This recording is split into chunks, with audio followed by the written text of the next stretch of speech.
Peace, love, and Black Power family. It's been a minute, but I'm excited to be back on with you. And we have a very special episode to Get This Wisdom live this afternoon for you. One of our most powerful brothers right now in the movement has graciously accepted our offer to come on and speak with us and give us some of his good knowledge, wisdom, and understanding. We have in the building my brother, your brother, Blak Pantha for the Mossi Warrior Clan, a BB Theodie family. How are you? Doing well. I'm Bibi Theodie, which basically means peace, power, and African liberation. Indeed, indeed. So I'm going to step back for a minute. For those who aren't aware of you, which I think is not that many, do you mind sharing with our audience who you are, what you represent, and going into a little bit about the Mossi Warrior Clan? Okay. They call me Blak Pantha. I am one of the co-founders of the Mossi Warrior Clan. What I represent is getting people back to their African traditions, culturally, spiritually, so that we can practice in terms and ways that our ancestors did. We started the Mossi Warrior Clan to focus on West African studies. It is now branched to Central, South, North, and all over Africa. We didn't want to present the usual narrative, which is Kemet. Although we have studied Kemet, we wanted to present you with some of our more direct ancestors in the West and in Central Africa. And that is what we try to do at the Mossi Warrior Clan. And just introduce people into some texts, into some research that they hadn't heard of in other parts of Africa. Powerful, powerful, powerful. So, you know, I am just a fan of yours, if you want to call it that. I'm so honored to be speaking with you right now. You have done so much for our community, and you have given so much knowledge, wisdom, and understanding. So I definitely want to say thank you one more time. When I connected with the brother who I've been trying to get a hold to for a long time now, he was more than, you know, just warm and willing to communicate with me. He didn't look down or anything. He just looked at me like I was his sister. So I'm just so grateful for that. And he said, well, what do you want to talk about, Queen? What do you have on your mind? And my platform personally, aside from Get This Wisdom magazine, is about the Black family structure. Without the Black family, there is no Black power. And right now we have all these different types of agendas going on, and they've been in place for decades and generations now. And I wanted to get our brother's mind, his insight on a couple of the agendas specifically, those being the effeminization of the Black man, as well as Black feminism. So we're going to go right into it. Like, we about to go right into it right here, right now. So, brother, the floor is yours. I'm a student right now. Well, when you talk about the Black family structure, I always say this quote from my brother from the Mossi Warrior Clan, Amin Ma'at. He says, the word abot or abet means family in the language of Ronnie Kemet, expressed through Medu Neter. And it basically alludes to the thing of a man must first be a provider for his abet family to assume the title of what's called a wasir, or what some people will say Osiris or Asar. So he's a patron figure in the Kemet spirituality system, because he is the one that every king ascribes to be, inspires himself to be the upright man, a stand-up guy, a wasir. So that tells you how important family is, right? That tells you how important leading your family as an African male is. That basically you are a king because you lead your family. Without your family, you have not yet ascended into your kingship. You still may have the attributes of a king and live a king lifestyle, but your kingship comes with your family.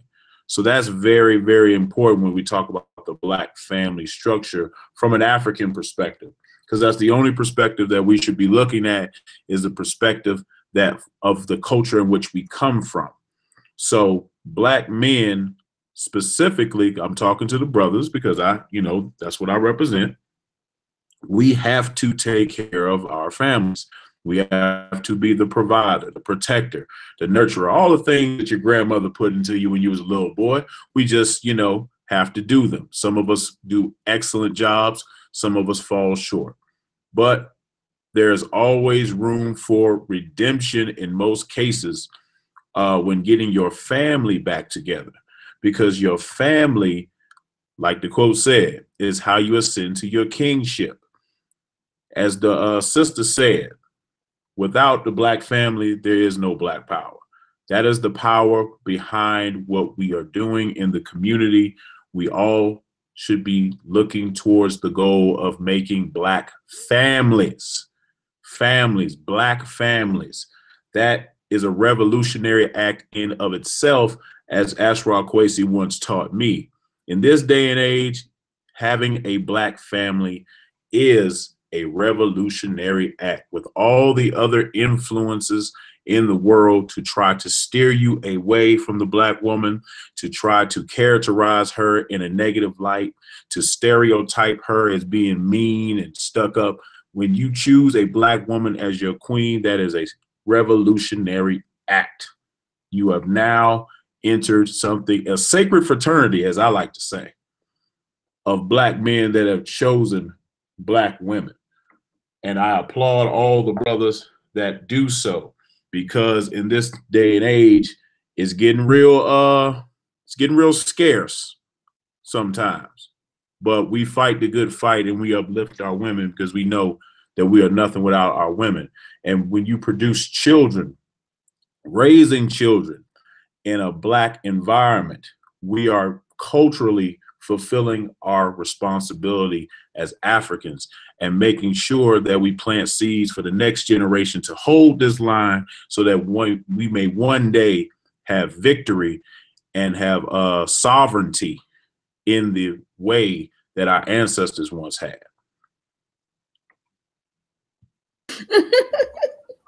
Oh, I'm sitting over here. I got my notebook, my book of life, as I call it, and I'm taking notes, because we have to really recognize what's going on, what's been taking place amongst our community for forever. And when it comes to the Black man, him being the protector, if you want to get to the child, you first take out the line of defense, which is the Black man, and that is happening on all fronts.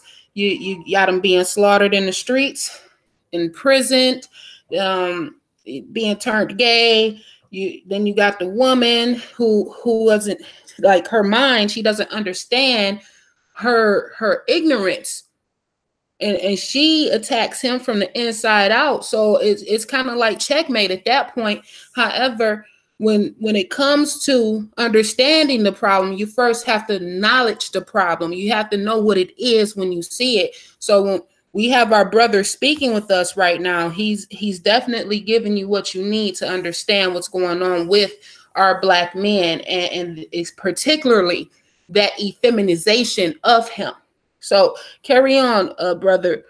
What do you think this source of effeminization, like, where did it start from? Like, because due to my studies, I go back to the slave field and I look at the butt breaking and things of that nature, and how genetically information is passed down, it's stored, because DNA has memory. So when I look at it from that aspect, I see, okay, some of remnants of that butt breaking is still within our men genetically. However, where do you think it got its root?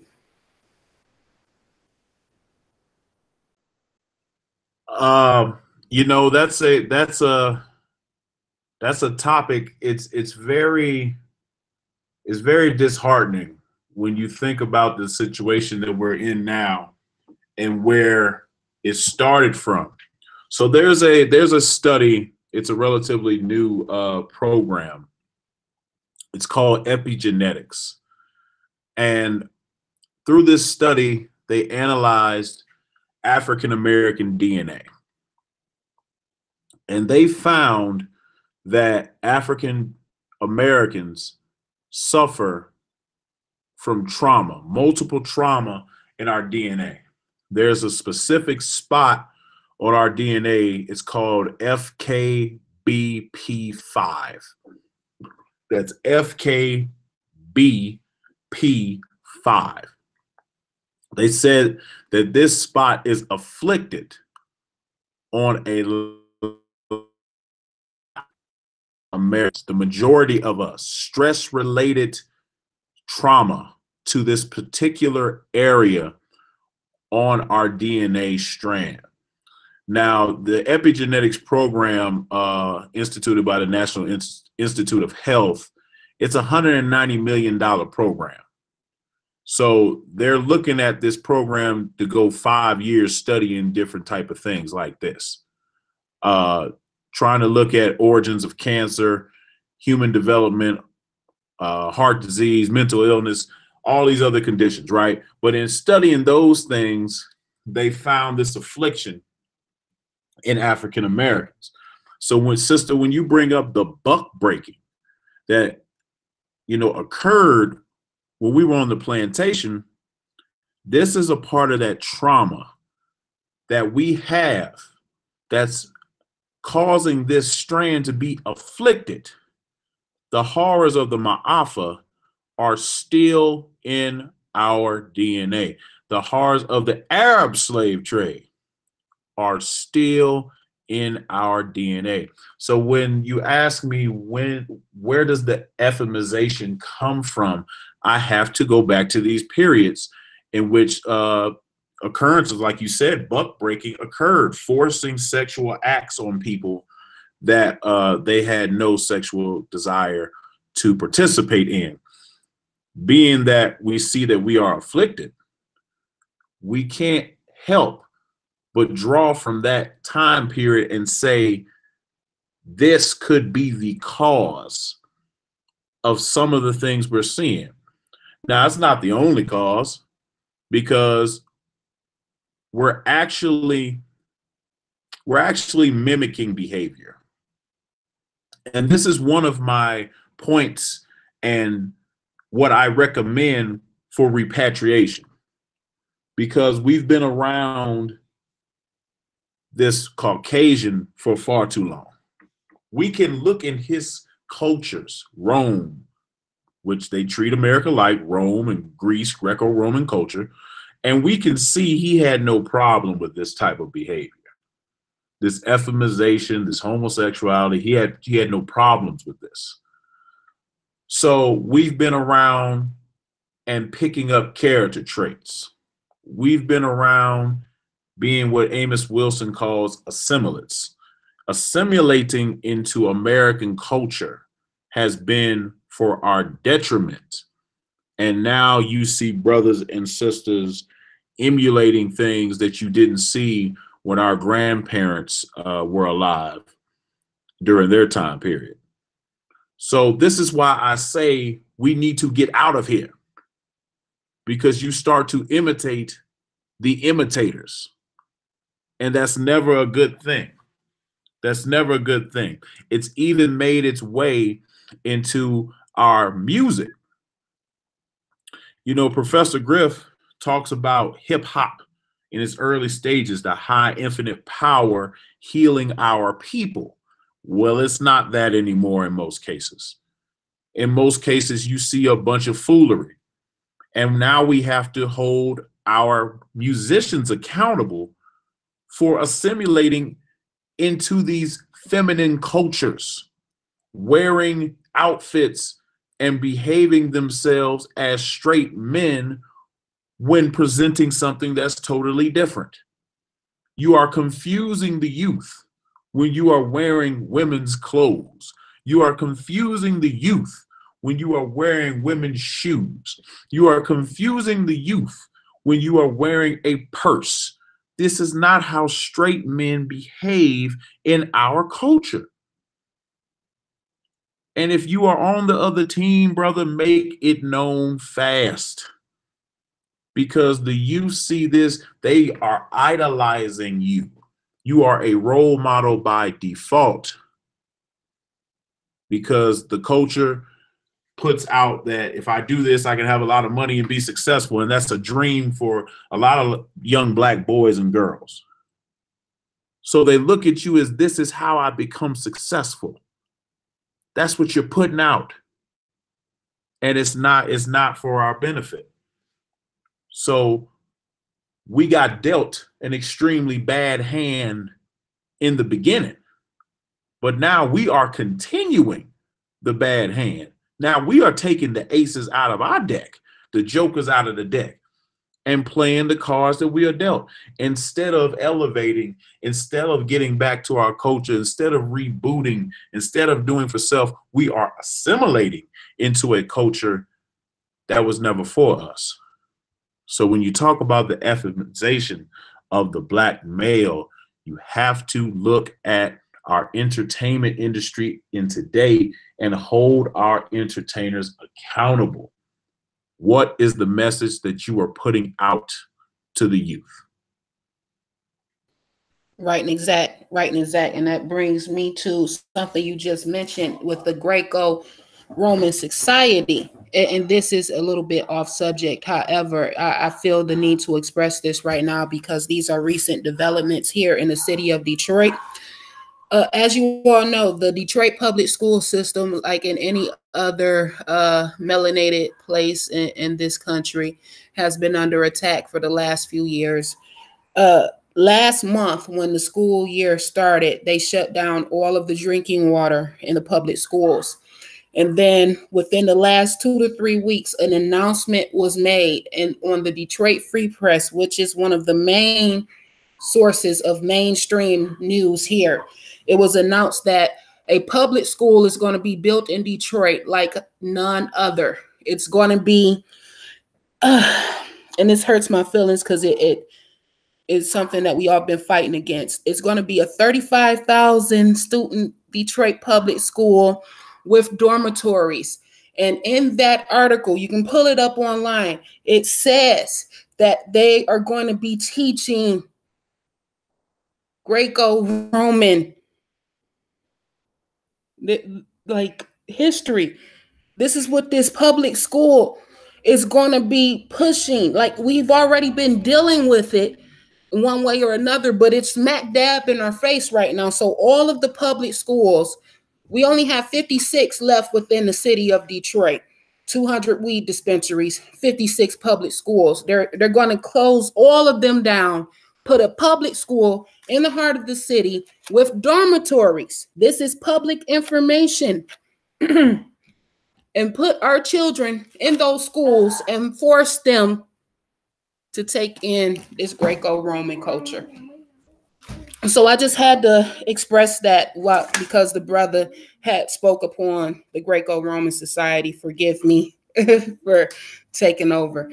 So getting back into our topic, when we look into the Black family structure, we know that our men have been severely attacked on all avenues. And we look at the woman, the Black woman, and we all know a nation can rise no higher than the Black woman. But we have this thing going on.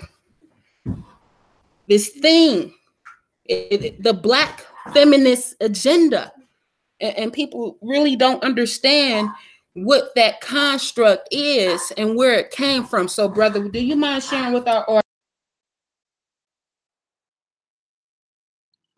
Oh, I've been on mute this whole time. No, I've heard you. I heard everything you were. I have a few questions about the school before we go into that, if I may. I heard you say they were closing down the public schools. Sounds like consolidation into a mass school with dormitories, and they're going to be teaching Greco-Roman culture. Now, when they say they are teaching Greco-Roman culture, are they just putting that as a part of a curriculum, or are they saying they are modeling the school after a Greco-Roman apparatus, so to speak? Now that I would have to be a little bit get more clear on, but I do know within that article it stated that the curriculum itself is definitely going to be based on Greco-Roman culture. And wow, that is wow, that is a first. I've never heard a school take a position on a historical narrative, excuse me, to where they have to even mention that. I'm just gonna call it what it is. That is dangerous. Not, but because a school has taken a particular stance on the side of history in which they want to be on. That's dangerous because as an educational system, you should always be non-biased. You should want to teach a multitude of academic disciplines. So to a public school to come out and say, we're going to model our curriculum off of Greco-Roman culture, that's very, very concerning. Yes. When you dive into Greco-Roman culture, I don't think the parents are really understanding. If they were to read what Greco-Roman culture is, I do not think you would want a school modeled after that. For number one, Greco-Roman culture is a dictatorship. There is no say so. The emperor has the final say in all. So basically, they're telling you, parents, your opinion does not count. If they are modeling this after a Greco-Roman empire, I mean, your opinion doesn't count. What you want for the school doesn't matter. There will be a council, so to speak. They will vote. But the emperor, or the principal, I should say in this instance, will have the final say and will not take any type of voting or any type of consolidation of thought from outsiders. That's what Greco-Romans did. Rome, I mean, if you study Marcus Aurelius, Caesar, the great Roman emperors, they had ultimate authority. If they want to model their system after that, I would not put my child. I would suggest you homeschooling your child before you put them in a system like that. Don't get me wrong. We need to learn about other cultures as well, but we do not need to assimilate into their systems. And this sounds like, to me, this school is taking a stance and creating a culture, not just an academic environment. So I just wanted to say that for the people in Detroit, please look into homeschooling if you're in the zone affected by this, because that doesn't sound good for Black children. That's just my opinion. It isn't, and it's a tragedy. This is, again, not a conspiracy theory. I don't really get off into that.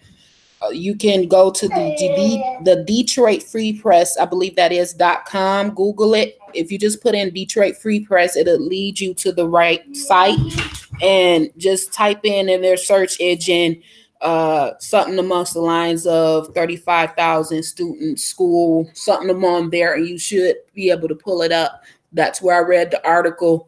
I fact checked it and everything, and I said, you cannot be serious right now. Like, I feel that we're almost in the face of a checkmate. When it comes to the masses, especially within Detroit, and knowing how the city has been used per se as a guinea pig for a lot of these agendas going on, and you have to just expect that with over 90, like I want to say 95% of the population within the city of Detroit being African, you have to understand that we're going to get hit the way we have. And for them to say that this school is coming, it's kind of like entrapment at that point. It's only 56 public schools, period. They're going to shut those down if they're suggesting a $35,000, a 35,000 student school with dormitories. Like, why do you need dormitories within a public school when the homes are in the city? So, thank you for shedding your light on that one. And going in further with the Greco-Roman society and how Black feminism, and all that is tied within that thought. Do you mind expressing your views on how that particular thought process that Black women have been influenced with, how that has aided in the destruction of the Black family structure? Okay, when you talk about feminism, we recognize through study that feminism is a racist concoction. It was developed by white women, along with the government, to advance themselves and deal with their issues with their white counterparts. Simultaneously, while they were doing this, they were exploiting and vilifying Black people in the process, especially Black men. Now, you can go research some records from the Equal Rights Amendment Club of New Orleans. They have a primary document in which feminists put together in their early stages. In this document, it talks about how the Negro man is inferior. So right away, Black women, they called your mates inferior. So everybody knows about the damage that feminism has done to the Black woman's mind, but they don't know how that their mission was to take the Black man out of the picture. So in this document, they call the Negro man inferior, stupid, dumb, incapable, incompetent.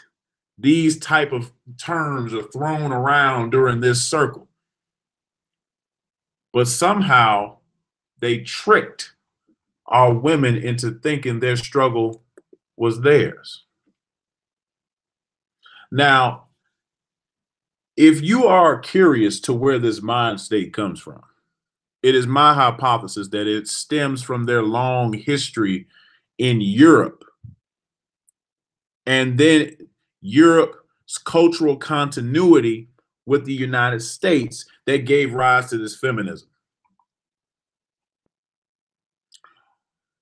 The white women, they have taken their narrow historical experiences and attempted to make them apply to everybody, universally almost. But that's not the case. It's not the case. And it's funny that we were talking about Greco-Roman culture earlier, because when you look at an empirical Rome, you get a glimpse into European culture. And Roman culture, specifically as it regards to gender relations and its potential problems, these people were out of control. Let me read you an excerpt. Women in Roman times, though discriminated against and subject to abuse by poets such as Horace and Juvenal, they were still capable of standing up for themselves when aroused. One of the most contentious pieces of Roman legislation is the Oppian Law. That's Oppian. It is brought in on the proposal of the tribune. Remember, I talked about the councils when we talk about Roman culture. That's what they had. They had tribunes.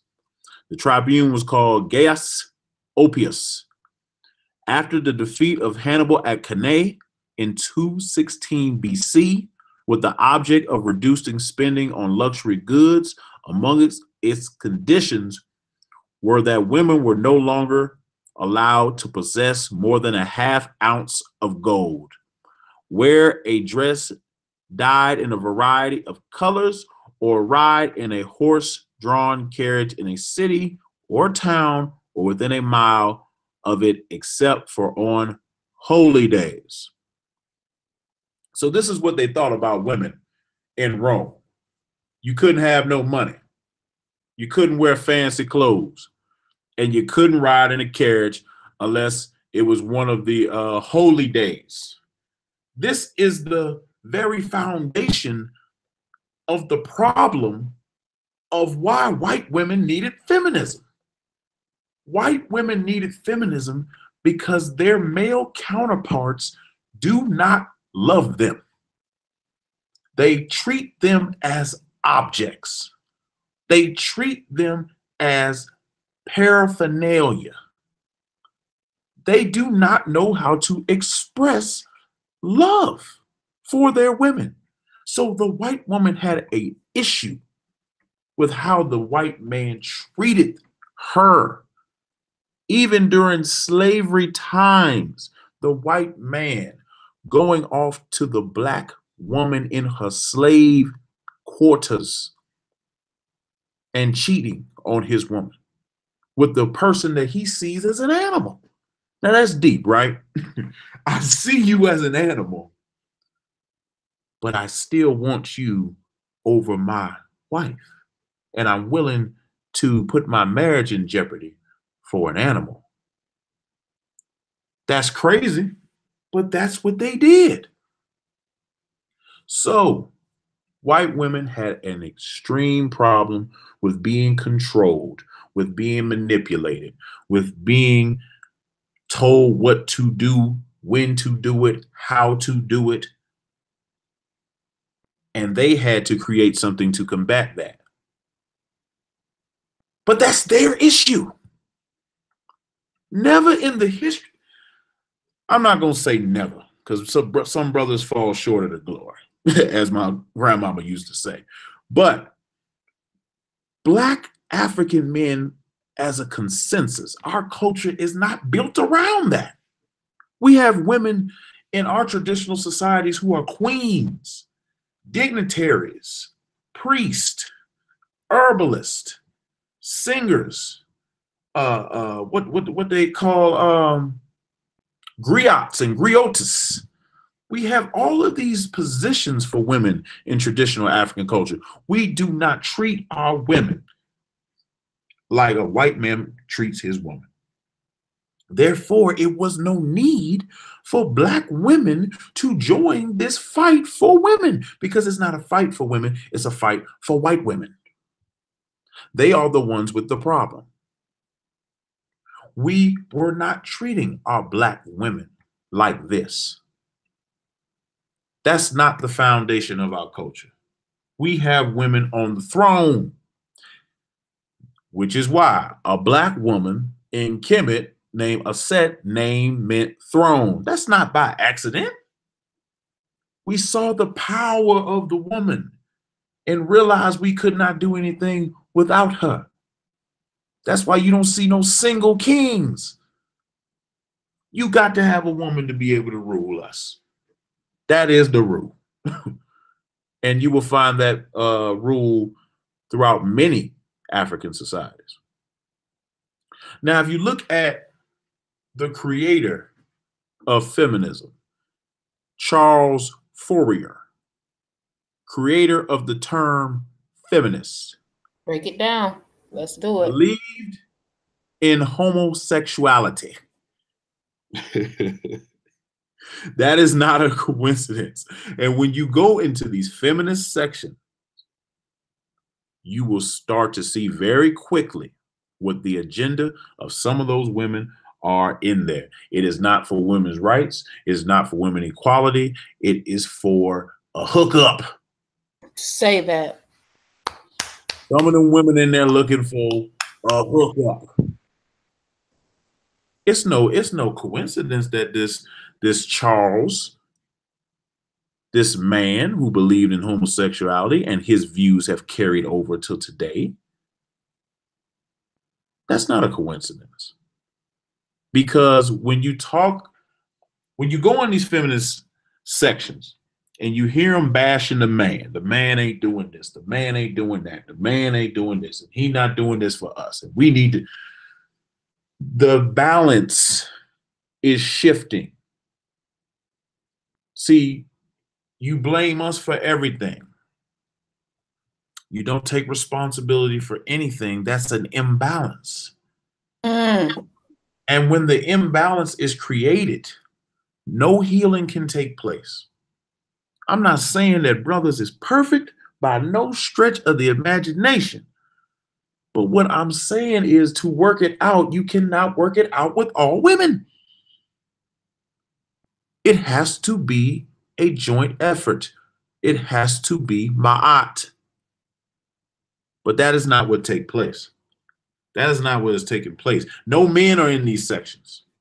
So the pendulum is swinging towards all women. You find yourself around women all the time. Before long, and I've seen it happen a lot of times, you find yourself dating a woman. That's just what happens in these sections. And it's no coincidence that Mr. Charles wanted that from the beginning. Because what did he believe in? What was his culture that he was practicing? He was practicing homosexuality. He created this term, feminist. And now the two are almost going hand in hand today. Now we have to mention Miss Gloria. We have to mention Miss Gloria Steinem. But a lot of people don't know about Miss Gloria's publication. So in 1978, Steinem put a book out called Black Macho and the Myth of the Superwoman. Now listen to that title. Black Macho and the Myth of the Superwoman. This woman ain't black. Why is she speaking on black issues? That's red flag number one. She also had a magazine. It was called Miss Magazine. The magazine, she controlled all the narratives in the magazine.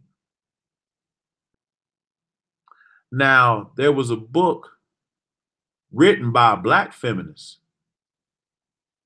and she was named, I think, Michelle Wallace, and she seemingly came out of nowhere, right?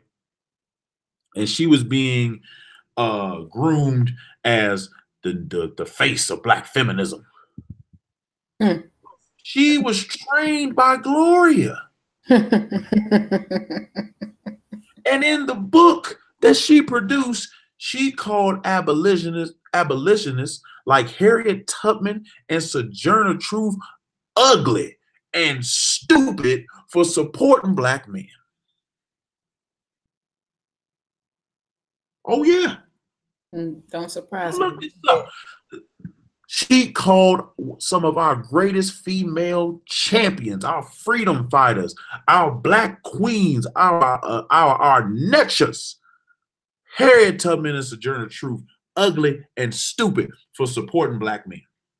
She called the Black revolutionary chauvinist macho, the Black woman to go it alone.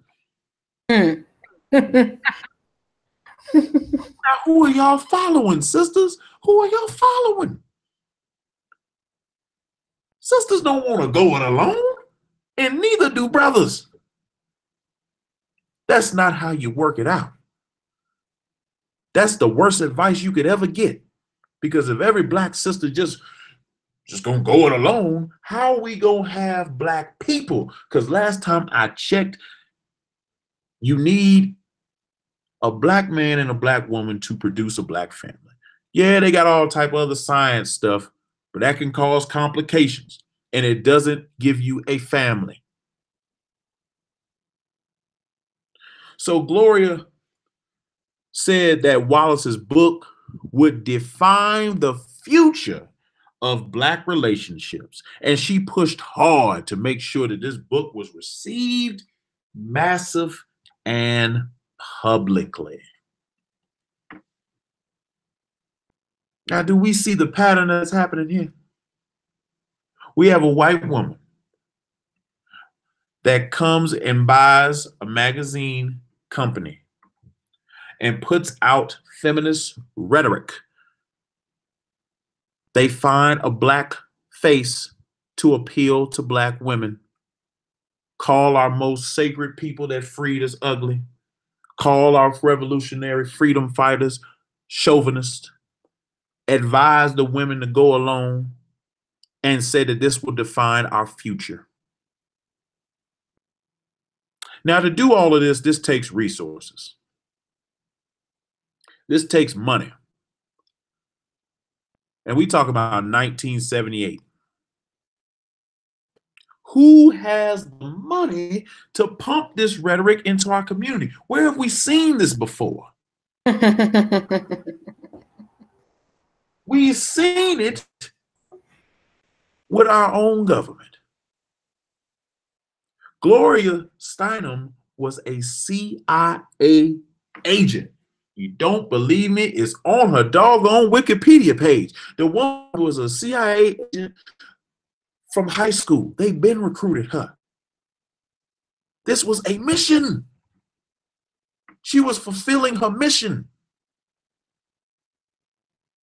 They got somebody with some clout, somebody with a magazine, go out to a lot of people. They found them a Black face, a house Negro, a Sambo. They put her out in front while she pulls the strings in the back and supports. And before long, women falling for it. Now the Black man is the enemy. Now the Black man is the reason why everything is going wrong. And brothers, we got hit by a bus. We was like, what? What are you talking about? I don't treat you like that. First of all, Black women don't take no shit like that. let's be honest. Brothers, you start talking to your woman crazy right now, she gonna put something upside your head. She not taking that. That's why we never had no problems like white women had, because our women are strong. They're not going to take that crap. Never have, never will. Therefore, I have to keep reiterating that this was not our sister's issue. They got bamboozled into supporting it.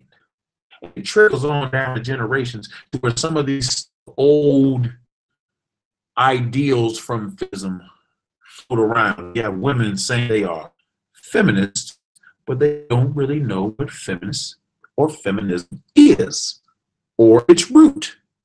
And when they find out, they're disgusted. There's nothing wrong for standing up for women. There's nothing wrong in doing that. I suggest the term African womanist, because there is always a need for a woman's voice, a woman to stand up for women, like men stand up for men. But when you go into feminism, like I said earlier, imbalance is created in speech, in action, in the way you analyze things, and it's geared toward separation. When separation occurs, the imbalance is present, and you start blaming each other. And that's never good, when you start blaming each other for things instead of figuring out how y'all can come together and create things. That's just what we got to start doing. We got to start taking our emotion and egos and pain and trauma and removing that from the conversation and start working on creating. There's nothing wrong with admitting you were wrong. There's nothing wrong with saying I'm sorry. That's for fellas and ladies. We need to get back to that. And that's why I'm an advocate of African culture, because we have mechanisms in place to where if you can't solve it yourself, we have elders, priests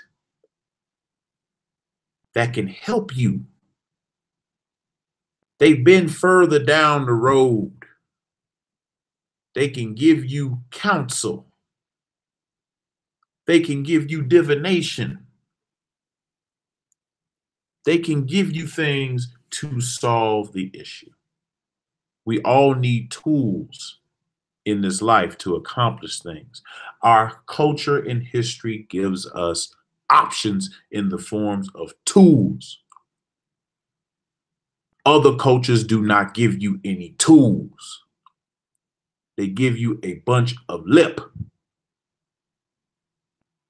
African culture has tools for your development of your character, of your self-esteem, of your place and destiny in this life. This is why I advocate for people to come back to their culture. We didn't carry everything, man. We didn't carry the Bible, the Quran, the Torah, the Bhagavad Gita, the Vedic text, the Moore circle set. We didn't carry all that. We ain't carried no African culture though. We have not gotten to the root. We have been dealing with the leaves and the branches. So that is my suggestion for a solution, because I'm solution oriented. I'm not about a bunch of finger pointing. How can we solve the problem? And getting back to our cultures as African men and women can help us solve those issues. I agree. And you hit on a lot of powerful points right there. And I just want to add a little bit of feminine energy to it. When it comes to Black feminism, and I have this dialogue so many times, and just as you said, that sister who was being trained by the devil, Gloria, came out and attacked, some of our great elders and called them so many different negative things for supporting Black men. That energy is still very real. I face so much ridicule for doing what is naturally within me to love Black men, to uplift them, and knowing that our power lies within the Black family being together. All this holding on to the pain that we both have went through, it's not going to do anything but destroy our family and put our children at the most vulnerable level of attack, just as within this school that's getting ready to open up. Black woman, the white woman is not your God. Quit submitting to that devil. Quit submitting to her. Don't listen to her, baby.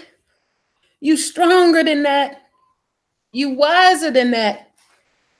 And you letting this dirty, filthy, disgusting she beast of a parasite continuously enter your mind to destroy you, your man, and your children while she tries to sleep with your man. Get you out the way. Take your everything about you that is beautiful. She goes to the doctor to get it done, the full lips, the big butt, the hips, and all that. While she's still telling you, don't trust your man. Your man ain't shit, but I'm going to sleep with your man the first chance I get. Sisters, we have to stop this. Because it's not our men. Our men, yes, they are imperfect, but due to our being so blinded by our pain and our lack of understanding for their struggle, strife, and plight. We destroy them more than any devil could. When we look into what the brother was speaking upon, the financial resources that came with Gloria, we know this COINTELPRO is very real. And within that letter, I'm going to paraphrase, it says to prevent the rise of the Black Messiah, correct? So if we have the mentality as Black women to look at our men as nothing, as the weaker vessel, as if he's a beast, he's nothing. We destroy him on a daily basis, and we don't understand how all of this is systemically designed. You have that better job in that corporation for a reason, Black woman. Whereas 3 out of every 4 Black men are systemically designed, set up to get a felony. So therefore, he can't even get the jobs that's out here for him to get. And I'm not going to keep going because this is a topic that I can go in on too, brother. But I made a post on Facebook the other day, and of course I got a little bit of attack for it. I've been getting attacked for years from our sisters, and it says, "Queens, quit bashing your children's father. Believe it or not, he is struggling just like you are. He has been under attack in more ways than you can imagine since his birth, starting with circumcision. Circumcision cutting off his nerves to his genital area, and he had no choice in that. This deadbeat father ideology is nothing more than a European taught and learned illness. Honestly, the most of it's lies. Most of these Black fathers want to take care of their children. They want to be in their children's lives. In most cases, they cannot provide financially due to the lack of opportunity and societal inequality. Everything is by systemic design and structure. However, due to our misunderstanding this as Black women, we belittle them as if their only value in their children's life is financial. The true lessons a father has for his children cannot be gauged in dollar amounts. The rabbit hole runs deep with the current state of the Black man. Black women, if you truly love yourself and your children, stop letting your pain blind you to what is necessary to understand the pain of our men. If they fail, we do too. Stop being stupid and stop being selfish." And that's all I got to say about that, brother. Indeed. Some of our men need special help. Psychological help. I get that. Pain affects people in many different ways. I understand that. But what I'm trying to convey tonight, do all you can to work it out. Not from a relationship standpoint, because sometimes those are irreconcilable. For him to be a functioning parent, if he has the desire to be a functioning parent, give him that choice. You know, I'm going to read a quote by Professor Walter Williams, economic professor Walter Williams, not the author. 60% of rapists, 72% of adolescent murderers, 70% of long-term inmates, and 70% of all young people in state reform institutions all have one thing in common. They were raised in a fatherless home. High crime rate problems is not only because of economics, but also because of the lack of the two-parent household. I'll say that one more time. High crime rate problems is not only because of economics, but also because of the lack of the two-parent household. Fathers matter just as much as our mothers. Economic professor Walter Williams. So That is not a proclamation for only fathers. That is a proclamation for a family. You heard what he said. The lack of a two-parent household. That is the goal. That is how it's supposed to work. That is what the children need. Because I talked about that imbalance. And sometimes brothers and sisters got to do what they got to do if the other parent is absent. And you got to try to make up for it in any way you can. And it's tough. My mother did it. And I know other mothers have done it too. And it sucks because it's not the way it's supposed to be. But understand an imbalance has been created. For me and my mother, it was sports and getting a coach involved, a strong black man that could be around me to teach me how to be a man. Because men need that. And on the other side of the coin, if you're a father with a female, getting her around a strong black woman to teach her how to be a woman. I can't teach no girl how to be a woman. Don't know the first thing about it. I need help in that department. And it's okay to admit you need help in that department. We can't do it all. I'm rough, rugged, and raw. As and you can ask my wife. I'm sometimes I'm cold. So you can't be that way with girls. You need a woman's touch in that department, something that you can't give her. So the two-parent household is the goal. There's got to be the goal for our black families. There's got to be. That stops the imbalance. That creates ma'at. That creates balance. And feminism is not geared to support a two-parent household.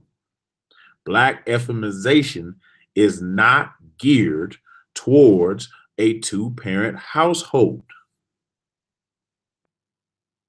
Family. That is what it's about. Raising the Black African family the right way and the healthy way. Because you don't want to cause psychological problems for children down the line because of your dysfunction. The healthy way. And using the tools of your ancestors to achieve this.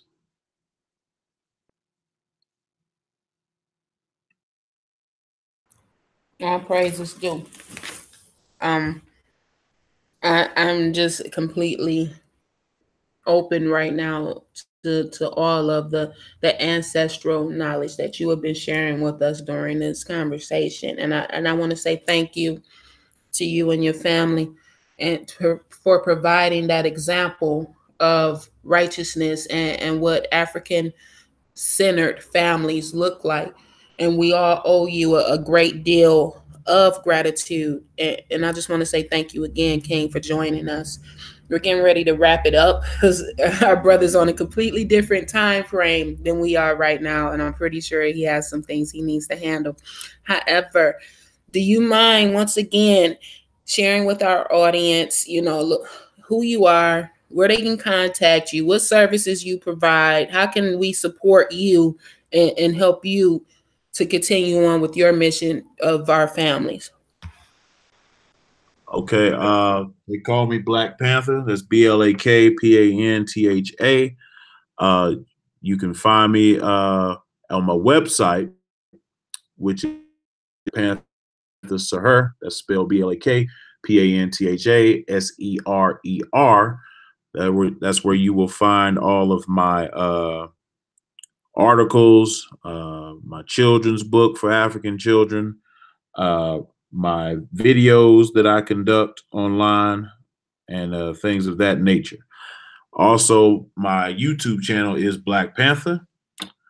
Our Mossi Warrior Clan YouTube channel is Mossi Warrior Clan altogether. which we have a bunch of videos up on different African cultures and societies. I always tell people the best way to support me is learning something about your culture and getting back to your traditions. So if anybody is ever interested in getting back to their traditions, I'm on Facebook as Benjamin Njai, Banjamin, last name spelled Njie. You can message me and we can try to help you get into the traditions and learn more about your culture. That's probably about it. Mossi Warrior Clan, Spears is flying, pseudos is crying. That is our motto.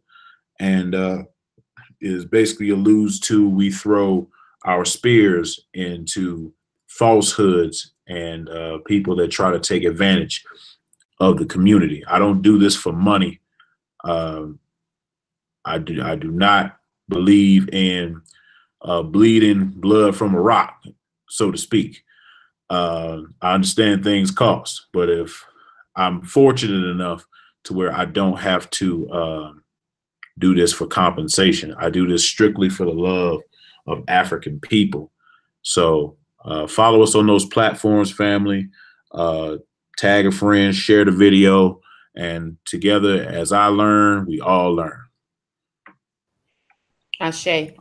And I again, on behalf of the whole Get This Wisdom magazine staff, want to say thank you so much for sharing space with us. You are exactly what our people need to move forward in the advancement of African liberation. And family, before we go, I'm gonna do a shameless plug real quick. The king spoke upon that devil, Gloria Stein. I don't know what her last name, Gloria Devil. That's her name to me. And her magazine, well, Get This Wisdom magazine was started 2 years ago with the objective of the empowerment of Africans globally. In our first year, we received the RBG Media of the Year Award for 2017. Shout out to Baba Amin and Lone Star RBG down there in Fort Worth, Texas, doing their thing. I'm so grateful for all of you who have supported us on our journey, and we will be coming back next month for our 2nd year anniversary issue. If you want to, check that out and get some good African liberation in the magazine format, the address, the website, pardon myself. Okay, thank you, Queen. Okay, baby, thank you. Mommy's almost done. Give me a kiss. But he needs a stamp so he can go to the store. Okay, Queen. My babies are always with me. If you go through any of our other shows, you will hear them even doing interviews as well. But you can check out www.getthiswisdommagazine.com. We've had some of everybody on there, Red and Blue Pill, Keith Horton. We're getting ready to do something with Professor James Smalls and our brother Blak Pantha was one of the missing pieces to the puzzle. So the universe always provides. So again, thank you. Thank you so much, King. I will keep this for my personal reference. Check out the rest of the videos on the channel. We got our brothers Ankh Benu on there, Knowledge Born, used to teach African Liberation School. You got a whole bunch of knowledge. This is like a school for you on Get This Wisdom Live. So until next time, family, peace, love, and Black power. Oh, Shaki Sterner, by the way.